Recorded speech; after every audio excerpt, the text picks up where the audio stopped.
Ladies and gentlemen, welcome back to LEGO Harry Potter Years 1 through 4 with myself, the 99 fan. I do not want to deal with that thing right now. Mostly because I am not How did that not interact with me? I'm not going to complain. But typically it does. If you just walk near it, it'll interact with you, and that's not what you want. Anyway, last time, we took care of some more classes, namely Divination and the Care of Magical Creatures, which was Hagrid's first class, teaching the students ever, and he did well until Malfoy needed to attempt to one-up Harry and get himself hurt because of it. Of course, in the book, this turned into a whole year-long escapade where he was injured and couldn't play, and so many other things. And now it's winter time, so let's go to Hogsmeade. Everyone but Harry. Because he did not get his permission slip signed because he blew up his aunt. So now he's trying to sneak in. Like any sane teenager would. And Fred and George decided to teach him about the Marauders map. A map that was founded by 4 mischievous students at Hogwarts. Years prior to the main story, in which they had mapped out every bit of the castle, all the way, everywhere. Mapped the entire castle outright. And it told you, in their words, what everyone was doing in the castle every minute of every day. As well as the secret passages, which is how Fred and George were able to move around the castle quickly. So they told Harry about this, the One-Eyed Witch passageway. And yeah, of course he's using his invisibility cloak because he can't get in trouble. Now, in actuality, this was like the second or third time that students had been to Hogsmeade. They went like basically once in the fall, once in the winter, and I believe in spring.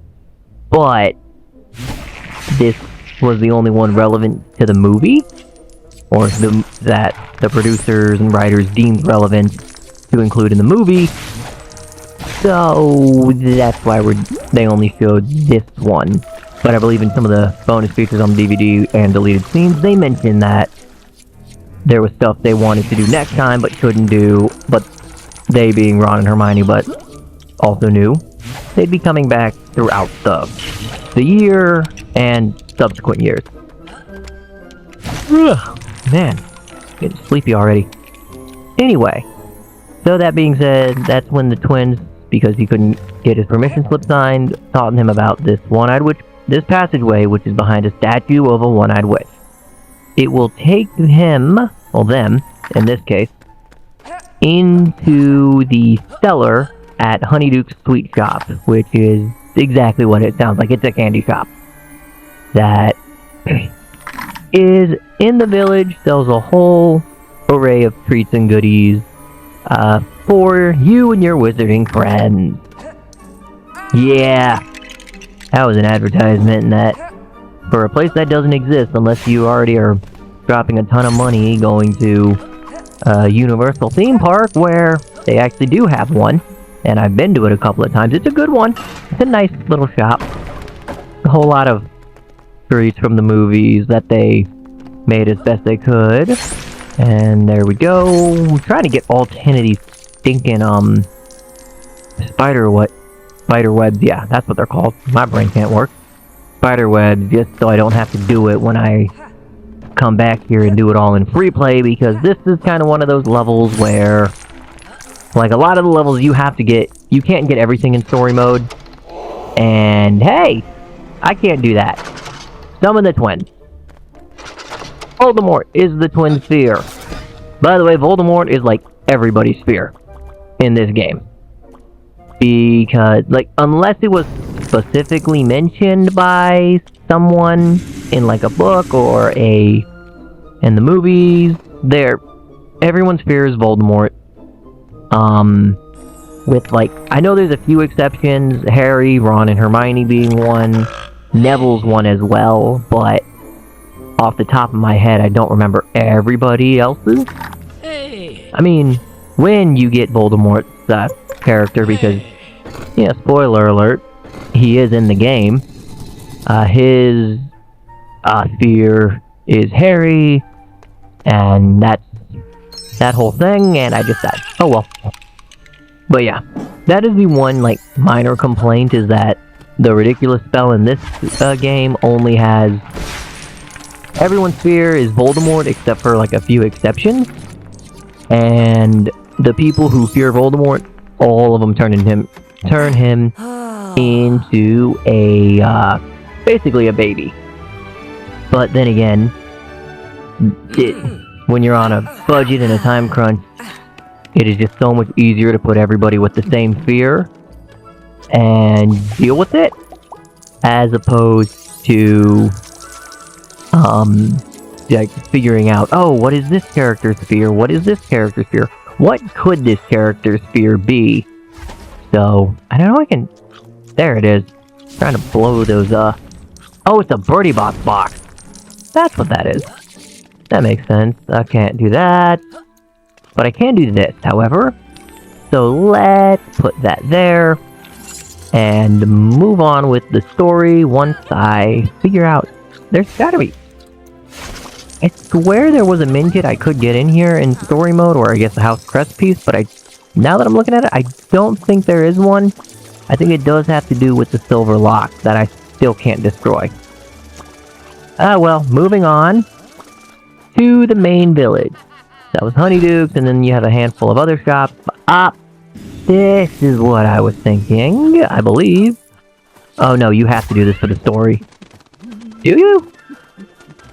It's been a while since I played the game, but I know roughly. I don't remember if it's story related or not. But, well, we'll find out in a moment.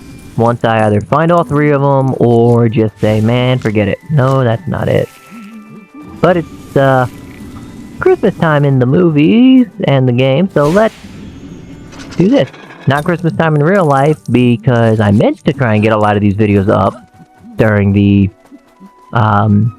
2 weeks of Christmas and New Year's, but then my life decided to go, haha, no. Not in a bad way, it was just the, hey, here's everything happening all at once in the last 2 weeks. Good luck! And it helps that I don't have that big of an audience to please right now. So I don't have to worry about getting them up for the holidays, but even then, it's fine, it's dandy, and we're all moving on. Now, okay, yeah, this is gonna build me a snowman. Because I don't even want to interact with you yet. Yeah, this was not my intention to interact with you yet, but okay, fine. I guess we're doing this now. Because I wanted to get the sleigh out. Or sled. Yeah, it's a sled. But yes, because I know, right, this is how I move on. Is you build a bonfire. And destroy Frosty the Snowman! Eventually. Yeah. Bye-bye, Frosty. Let's build your little brother. Here is Frosty's little brother. Bam. Goodbye. Thank you for the Ravenclaw piece. I think that must have been what I was thinking of earlier. Anyway, let's just ride the sled up. Can't do that because I don't have a character who can dig. Can't go that way. So off to the freaking shack. A little place where nobody really goes because allegedly it was a haunted building where people would just hear screams in the night and no one knew why. They would just, for a while ago, once a month, all you would hear was just someone screaming in the night and you would be stuck. That's what you do. You would hear them scream in the night every day, like for a month, once a month, and that was it. No one knew what happened. Like a lot of small towns, basically, the legend grew and it turned into something bigger than what it was meant to be, and it was kind of like, hey, how close can you get before you quicken out, or will you go up and touch it? The house. Well, this was one of the places that Ron and Hermione talked about going to see the next time they were in Hogsmeade because they didn't have enough time. Meanwhile, Ron just got... I can't do anything right now. I'm trying. Get on with this. So, that's where that came from, but nah. And then Malfoy decided to make fun of him. To which Harry, under the invisibility cloak, decided to mess with Crabbe, Goyle, and Malfoy, startling them, believing they were, I don't know, being attacked by someone they didn't know, or what was going on, and eventually they ran off. Ron and Hermione soon figured out it was Harry messing with them, and he explained how he ended up there. So, okay, now what do I do for the next slide? How do I... Oh! That's right. Gotta double down. Gotta send it back. Okay, no. Have to send... Come on, fire. Send that one back. And then when he fires again, fire it back. That's right. Bye. Rinse and repeat. So, dang, we're almost done with this Hogsmeade level. Oh, yeah, no, there's one little part left, so... Let us do this. But primarily in Hogsmeade, this is kind of... Movie-wise, the next part is what's really important, which is why this visit was put in the movie, I would say, as opposed to creating other ones. No, not this, but this is kind of funny that it easily took care of them. Hey! This dude's wanted. We need to have a conversation that involves this kid, who happens to be right there. Ah! Snowball! There go the 3 broomsticks. Oh, that would be a great name for a place like this. Oh yeah, that is the name of the place. So, yeah, where we're off to right now, is... Once I put the sign... What am I? Okay, there's the money. Once I put this up, there it is. The 3 broomsticks is yeah, it's just a small little pub-like area that they have that it's the village equivalent of just a pub, but they allow the underage wizards to come in when they know, because they know they'll get money. Hey, found the student. I wish I could say I planned that, but we'll take it. Okay, gotta get that broom over here. Can I, there we go. Oy. Yeah. It is a mess. Thank goodness in the next game, 1 broomstick flying isn't that common as a level. As a bonus. Not really a bonus, as a puzzle for the levels to solve. But it is kind of annoying when it's like, alright, only certain characters can fly well, and you gotta figure out who can, who can't. And it's just it's just so much easier. Because in, the next game, there's a couple parts where you do have to use a broom. And they all fly really well because Quidditch, after this movie, was slowly phased out of the movies.